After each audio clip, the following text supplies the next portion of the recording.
guys, welcome to CJ's Keto Kitchen. Today we are going to be taking a trip to Southeast Asia. We are going to be cooking with one of my very favorite flavors, and that is curry. Today we are going to be making a keto chicken curry pad thai. So if you like international flavors and something with a little bit of spice, we hope that you will come along with us this evening and cook some curry.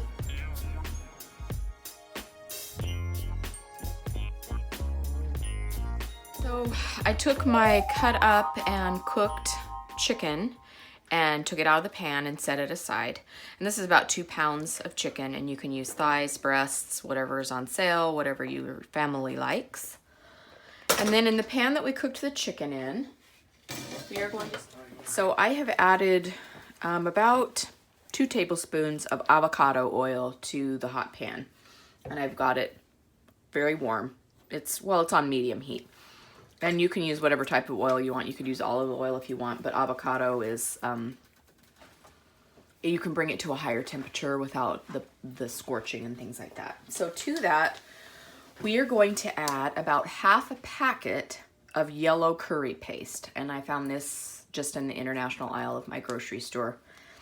And it just basically has lemongrass and some herbs and lime peel, curry powder, that kind of thing. So anyway, it's low in carbs. It's only 1 carb. And we're actually only going to use half a packet. The envelope, when you open up the envelope, this clear pouch comes out. So you're able to portion however much you want. And for milder flavor, you can use half a packet. And that's what we're going to be doing today, because we're going to be adding some other additional curry afterwards. I'm just going to kind of squeeze that out into the hot oil. We want to kind of mush it around and cook it up a little bit.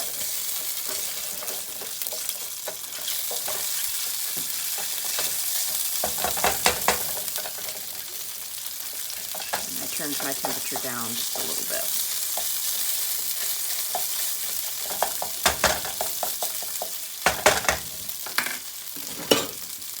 Take my whisk and kind of just mush it up.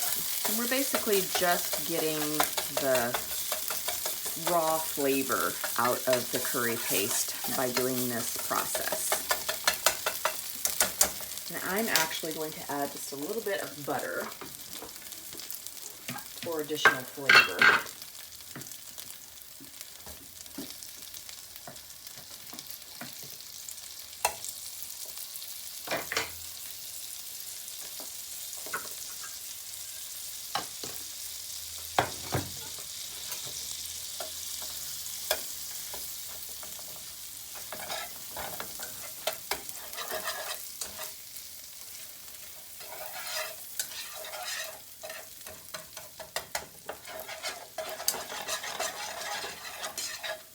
So you can see it's kind of getting a little bit liquidy.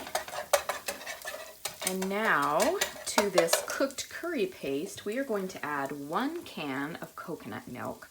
And I got mine in the international food aisle.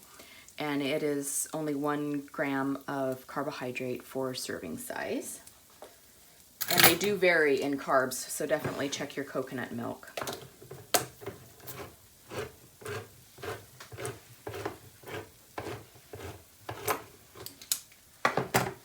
Just going to pour that in our pan. And sometimes it will come out even in a chunk because it has separated, and that's totally fine because it will reconstitute itself in the pan. So just kind of stir that around. I'm going to scoop out every last drop out of this can.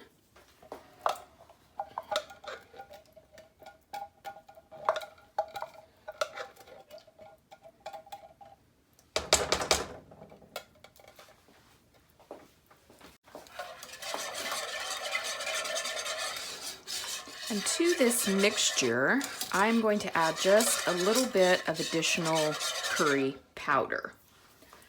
And you can use any brand of curry powder. Mine just happens to be Spice Supreme.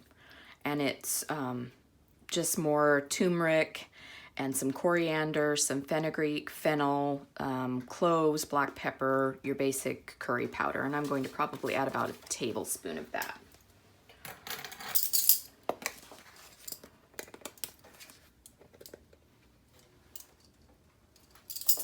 And that's going to give it even more color and flavor.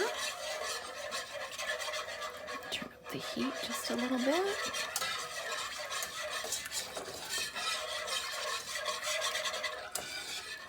You can see it made it a beautiful yellow color.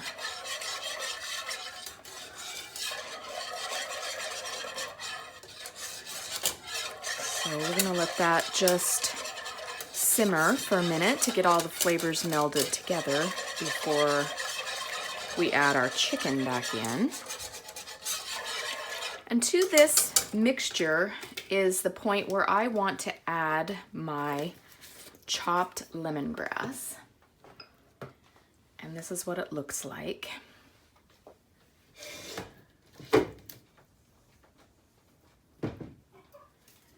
And how I've processed this, I purchased a stalk of lemongrass in the international section of my grocery store. I go to an international grocery store. Of course, if you can't find lemongrass, it's a totally optional step. But it comes like this. It kind of looks like a great big green onion. And how you process it is you, of course, wash it. I washed this one. But you pull all the stalks off like this, all the way down. And down here at the end of lemongrass is about a 2-inch bulb. So you want to cut it right here after you've pulled off all the stems, the woody stems. And then you're left with a semi-soft yellow piece. And to that yellow piece, then you can just kind of chop it up like you would a green onion. And then put it in your food processor, a mini chopper. Of course, if you wanted to just chop it really fine by hand, you totally could. But I have fed mine through my Ninja chopper, so it's very, very fine. And it's still slightly woody, which is why we're going to put it into the curry mixture right now. So it gives it about 5 minutes to really soften up, but it adds a great deal of flavor, and it's one of my very favorite flavors in Southeast Asian cooking.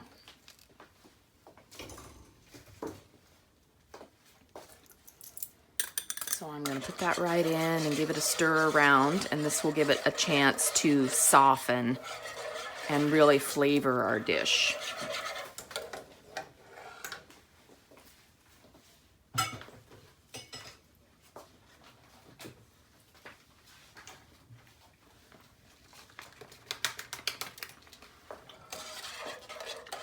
So we're going to just let this hang out for a minute, and then we'll be right back and we'll add the chicken back in.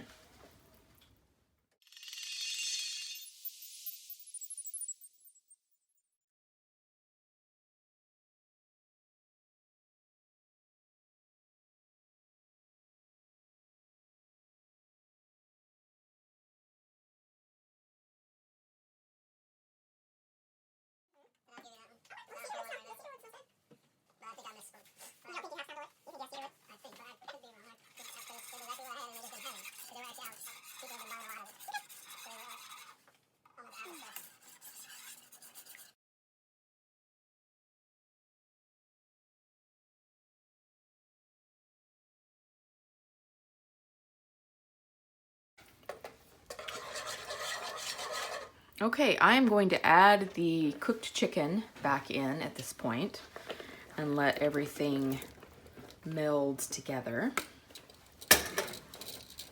and simmer for a little bit.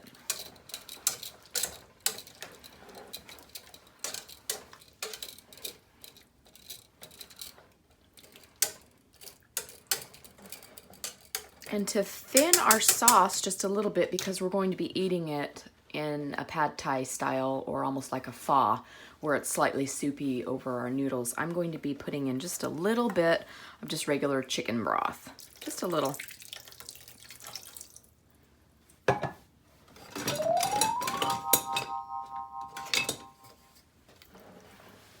So we're just going to let that simmer for a minute and then we'll be ready to serve it.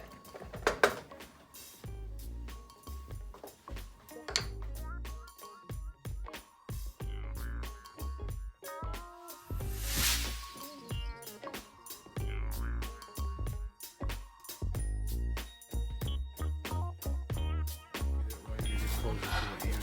Okay. Just put it together and then speed it all up. Don't push your finger. I won't, baby. Thank you. You do need to be careful here towards the end. It does come with a cap that holds it, but I personally don't find that it helps me that much. It keeps spinning around, so I like to just get as close to the end as I can. And when you pull the zucchini out, a lot of times you have this cute little noodle, and I like to eat that. So here you've got one big long string of noodles. And so I'm going to cut that just a little bit after I place it in the bowl. So these are the bowls we're going to be using for our pad thai. So I usually do 1 zucchini per person, but of course you can do however much you want. And then I just take my scissors while it's in the bowl and just kind of make it into a little bit easier to manage noodles. And you can steam these if you want, but I find that they hold up better if you just kind of do it raw, because it's going to be warmed up with the broth. Because zucchini can tend to release a lot of water if you cook it. So anyway, that's how you do zoodles. So we've let it simmer for about 15 minutes, and now we're going to serve. And we've got our bowl of faux noodles here.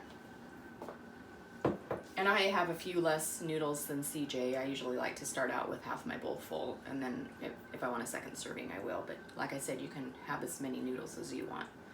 So I'm going to get chicken and sauce, because this is definitely a saucy dish, which is nice because you can eat it with a fork and a spoon, which is what I do.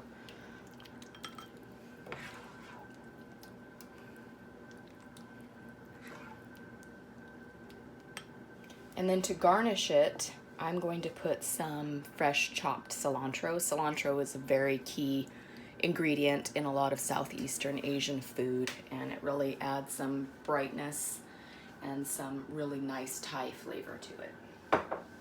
And of course that's to taste. If you don't like cilantro, you can totally leave it out. Some people have sensitivity on their tongue that makes cilantro taste soapy. So I'm sure by now you probably know if you like cilantro or not. So anyway, that's what the finished dish looked like. And we're going to dig in.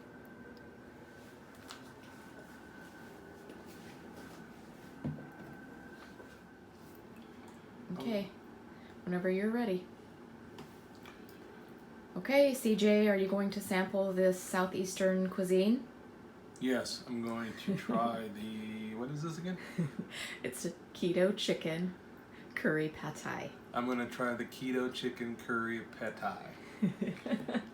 And let's see how it tastes. I know it smells delicious. The house smells really good. Can I get any meat? There's lots of meat in there, so you better get a bite of meat. That's good.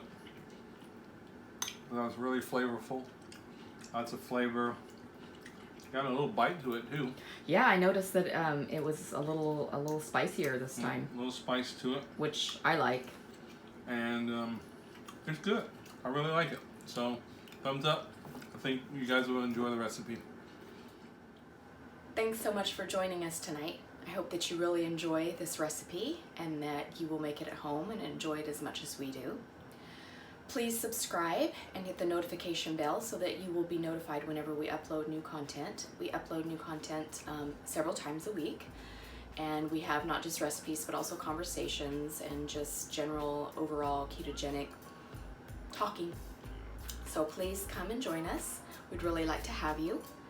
And please come back and make more interesting recipes with us. And we hope that you have a good night. And we'll see you next time on CJ's Keto Kitchen. Bye-bye.